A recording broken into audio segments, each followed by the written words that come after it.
Svet zachvátila hospodárska kríza.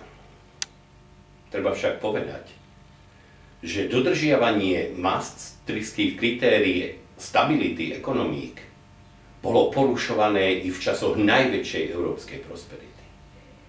A že ho tak ani neporušovali malé kandidátske krajiny, ktoré mali úzkostlivo nad sebou visiaci Damoklov meč dodržiavania, ale porušovali ho krajiny, ktoré mali veľké a prosperujúce ekonomiky.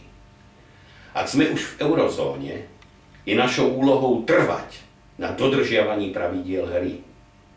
A nie na tom, čo sa stalo neskôr pravidlom. Že sa porušovanie maastrichtských kritérií veľkými ekonomikami stalo mlčky znášaným gavalierským deliktom.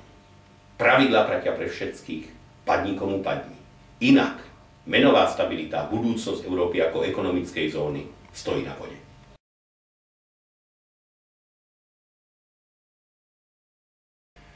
Voľte kandidátku číslo 9. Kandidátku koalície Konzervatívnych demokratov Slovenska a Občianskej konzervatívnej strany.